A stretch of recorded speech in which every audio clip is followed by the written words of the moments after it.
Hi అందరికీ. పెళ్లి పీటల మీద కూర్చున్న నా మనసులో ఈ పెళ్లి నేను ఇష్టపడి చేసుకుంటున్నానో లేక ఇష్టం లేకుండా చేసుకుంటున్నానో అర్థం కాని సందేహం. నా పేరు కౌశల్య. మా అమ్మా నాన్నలకు మేము నలుగురు అమ్మాయిలం. మా కుటుంబ ఆర్థిక పరిస్థితి అంతంత మాత్రమే. అమ్మా నాన్నలు ఇద్దరూ కష్టపడి మా అక్క చెల్లెలను పెంచుకొచ్చారు.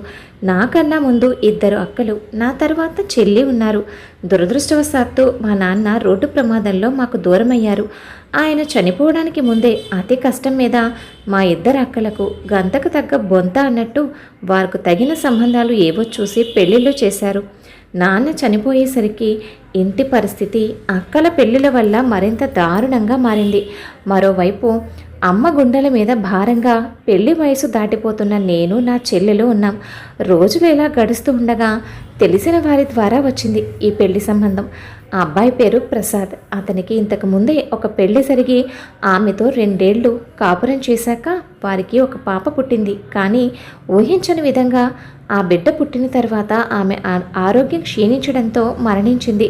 భార్య పోయి 5 సంవత్సరాలైనా ఎంతమంది ఎంత చెప్పినా ఆయన ఇప్పటికీ పెళ్లి చేసుకోకుండానే ఉన్నారట. పాపను కొద్ది రోజులు అమ్మమ్మ వాళ్ళు, కొద్ది రోజులు నానమ్మ వాళ్ళు చూసుకుంటున్నారట.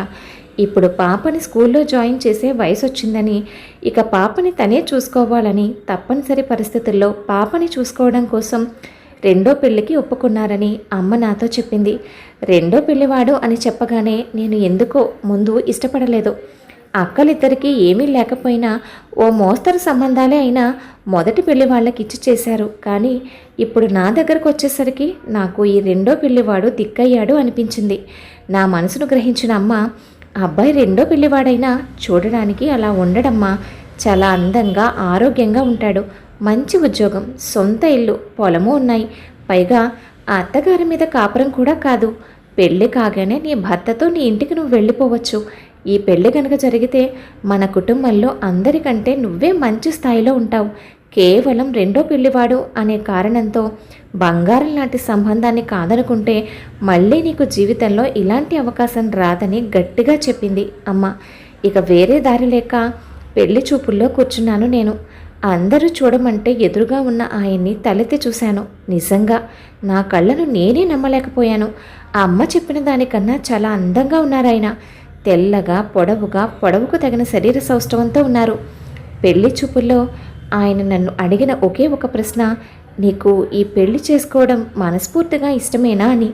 అప్పుడున్న పరిస్థితుల్లో నాకు ఏం సమాధానం చెప్పాలో కూడా తెలియక ఇష్టమే అన్నట్టు తలాడించాను.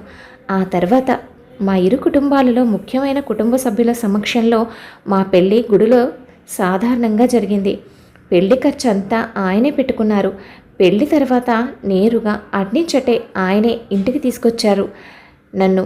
ఆయన అందం ముందు నేను ఆయన కాలి గోటికి కూడా సరిపోను. దాంతో రెండో పెళ్ళి అన్న దాని నుంచి నెమ్మదిగా బయటకు వస్తున్న నేను ఆ ఇంటి గడపలో అడుగు పెట్టగానే ఎదురుగా గోడకు దండ వేసున్న ఫోటో, దాని పక్కనే వాళ్ళ అమ్మమ్మ చేతిలో ఉన్న 6 ఏళ్ల పాప గాయత్రిని చూశాను.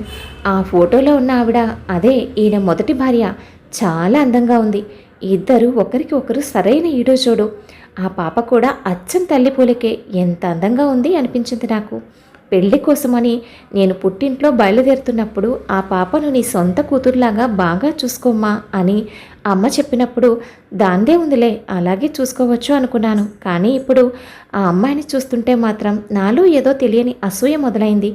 అది తల్లి పూలకల్లో ఉన్న ఆ పాప మీద, లేకపోతే అంత అందంగా ఉన్న ఆమె తల్లి మీద అని నాకే అర్థం కావడం లేదు. ఇల్లు అంతా తిప్పి చూపించిన తర్వాత మా అత్తగారు పాపను తీసుకొచ్చి నాకు అప్పగించి, ఈ పాపకి ఈ రోజు నుంచి నువ్వే తల్లివమ్మా అంది. ఎందుకో ఆ మాట నాకు రుచించలేదు. కానీ రాణి నవ్వును నా ముఖాన తెచ్చిపెట్టుకుని ఓ చిరునవ్వు నవ్వాను నేను. ఆ రోజు సాయంత్రానికి అందరూ ఎక్కడి వారు అక్కడికి వెళ్ళిపోయారు. మా అత్తగారు కూడా గాయత్రిని తమతో పాటు తీసుకెళ్ళి ఓ వారం తర్వాత తీసుకొస్తామంది. ఆ రాత్రి మా మొదటి రాత్రి. ఆయన గదిలో కూర్చొని ఏదో పుస్తకం చదువుకుంటున్నారు. నేను భయంగానే ఆయన నాతో ఎలా ప్రవర్తిస్తారో తెలియని స్థితిలో పాల గ్లాస్తో లోపలికి వెళ్ళాను. ఆయన నాకు ఎదురొచ్చి తీసుకెళ్ళి మంచంపై తన పక్కనే నన్ను కూర్చోబెట్టుకున్నారు. ఆయన మాట్లాడడం మొదలుపెట్టారు. చూడు కౌసల్య, నా భార్య పోయి ఇన్ని సంవత్సరాలైనా నేను పెళ్లి చేసుకోకుండానే ఉండిపోయాను. ఇప్పుడు కేవలం పాప కోసమే నేను ఈ పెళ్లికి ఒప్పుకున్నాను. అలాగని నా వైపు నుంచి నీకు ఎలాంటి రోడ్డు రానివ్వను. నువ్వు మాత్రం పాపను ప్రేమగా చూసుకోవాలి అన్నారు. నా 2 చేతులను తన చేతుల్లోకి తీసుకుని ముద్దు పెట్టుకుంటూ. ఆయన మాట, స్పర్శ నాకు మైకం కమ్మినట్టు అనిపించాయి. ఆ రాత్రి ఇద్దరం ఒకటై మా దాంపత్య జీవితాన్ని సంతోషంగా ప్రారంభించాం. ఆనంద సాగరాల లోతులలో మునిగి తేలాం. మొదటి 3 రోజులు ఆయన ఆఫీస్కి లీవ్ పెట్టి ఇంట్లోనే నాతో సరదాగా గడిపారు. ఆయన మాటలు చిలిపి చేష్టలతో ఒకరోజు 1 నిమిషంలా గడిచిపోయేది. తర్వాత నుంచి ఆఫీస్ నుంచి వచ్చిన తర్వాత ఇద్దరం సరదాగా సినిమాలకు, షికార్లకు వెళ్ళేవాళ్ళం. నిజంగా ఆయన రెండో పెళ్లివాడిలాగా నన్ను ఎప్పుడూ నిర్లక్ష్యం చేయలేదు.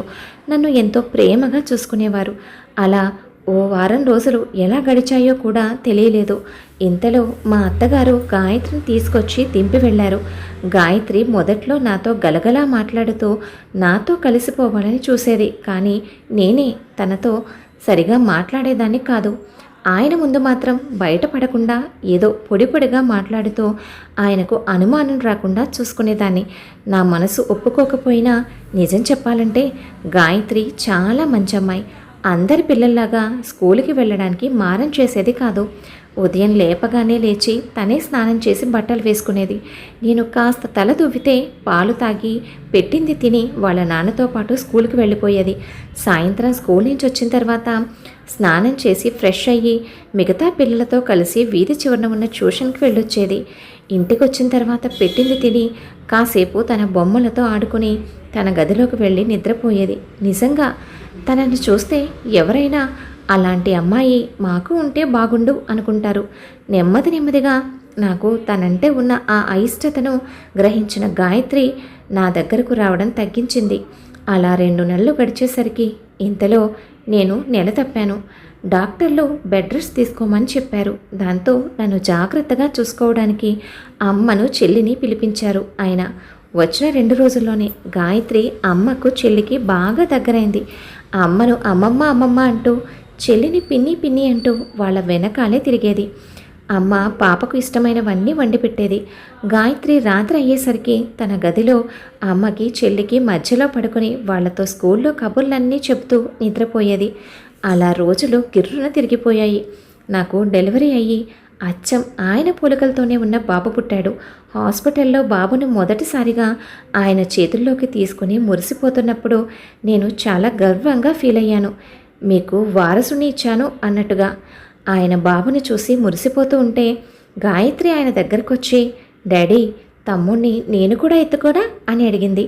ఆయన నవ్వుకొని గాయత్రిని కింద కూర్చోబెట్టి బాబుని నెమ్మదిగా గాయత్రి ఒడిలో పెట్టి ఆయన కూడా పట్టుకున్నారు. బాబుని చూసి తమ్ముడు తమ్ముడు అంటూ తెగ సంబరపడిపోయింది గాయత్రి. ఆ దృశ్యం చూసి నా మనసుకు ఆయన తండ్రి ప్రేమను పంచుకోవడానికి నా బాబుకి నువ్వు కూడా పోటీగా ఉన్నావు కదూ అనిపించింది. అలా మొత్తానికి బాబు రాకతో వాడి కేరింతలతో మా ఇల్లు సందడిగా మారింది. బాబుకి 6 నెలలు నిండే వరకు అమ్మ, చెల్లి నాకు సాయంగా తోడుగా ఉన్నారు. ఆ తర్వాత కూతురు ఇంట్లో ఎక్కువ రోజులు ఉండకూడదు అనే దాంతో అమ్మ వాళ్ళు ఇంటికి బయలుదేరారు. వాళ్ళు వెళ్ళిపోతూ ఉంటే గాయత్రి ఒక్కటే ఏడుపు. వాళ్ళని వెళ్ళొద్దని, ఆయన కూడా మీరు మాతో పాటే ఉండండి అత్తయ్య అని చెప్పినా సరే అమ్మ వాళ్ళు బయలుదేరారు. ఆ తర్వాత ఓ 2 నెలలు బాగానే గడిచాయి. ఓ ఆదివారం రోజు బాబు ఏడుస్తూ ఉంటే బాబుని ఆయనకిచ్చి వంటగదిలో పాలు కలుపుతున్నాను నేను. అనుకోకుండా నా చీర కొంగుకు నిప్పు అంటుకోవడం, అది నేను గమనించకపోవడంతో మంటలు చాలా వేగంగా వ్యాపించాయి. నా అరుపులకి ఆయన ఇంట్లోనే ఉండడంతో పరిగెత్తుకుంటూ వచ్చి మంటలని ఆర్పారు. జరిగిన దానికి షాక్ కొట్టినట్టుగా స్పృహ కోల్పోయాను నేను. కళ్ళ ముందు అంతా చీకటి. అయినా సరే చెవులకేవో మాటలు, ఏడుపులు వినబడుతున్నాయి. కళ్ళు తెరవాలనున్నా తెరవలేకపోతున్నాను. చాలాసేపటికి స్పృహలోకి వచ్చి కళ్ళు తెరిచిన నేను హాస్పిటల్లో ఉన్నాను. ఎదురుగా బాబుని ఎత్తుకొని అమ్మ, చెల్లి ఉన్నారు. నేను స్పృహలోకి రాగానే ఆయన ఎక్కడున్నారు అమ్మా అని అడిగాను. దానికి అమ్మ, గాయత్రి నీకిలా అయిన దగ్గర నుంచి అమ్మకి ఏమీ కాకూడదు అంటూ, తమ్ముడు చిన్నవాడు, నాలాంటి పరిస్థితి తమ్ముడికి రాకూడదు అంటూ ఇప్పటి వరకు ఒక్కటే ఏడుస్తూనే ఉంది. ఇందాకే డాక్టర్లు నీకేమీ పర్వాలేదని చెప్పారు. దాంతో గాయత్రిని ఊరుకోబెట్టడానికి అల్లుడు గారు ఇప్పుడే అలా బయటకు తీసుకెళ్లారు అంది. అమ్మ చెప్పిన మాటలు విని నా మీద నాకే అసహ్యం వేసింది. ఆ చిన్న పిల్లకు ఉన్నపాటి జ్ఞానం కూడా నాకు లేకపోయింది అనిపించింది. మా వారు వెంటనే స్పందించడం వల్ల నేను చిన్న చిన్న గాయాలతోనే ఆ ప్రమాదం నుంచి బయటపడ్డాను. 2 రోజుల్లో ఇంటికొచ్చేశాను. అమ్మ చెప్పిన మాటలు విన్న దగ్గర నుంచి గాయత్రిపై నాకు ఇష్టం పెరిగింది. అప్పటి నుంచి నేను తనకు దగ్గరవ్వడం మొదలుపెట్టాను. గాయత్రి కూడా నన్ను త్వరగానే అంగీకరించి నాతో కలిసిపోయింది. అప్పటి నుంచి నా భర్త, కూతురు, కొడుకుతో నా కుటుంబం సంపూర్ణమైన ఆనందంతో సంతోషంగా ఉంది. కథ విన్నారు కదా అండి. కథపై మీ అభిప్రాయాన్ని తప్పకుండా కామెంట్ చేయండి. మీ కామెంట్ నాకు మరింత ఉత్సాహాన్నిస్తుంది. మరొక మంచి కథతో మళ్ళీ కలుద్దాం. ఉంటాను మరి.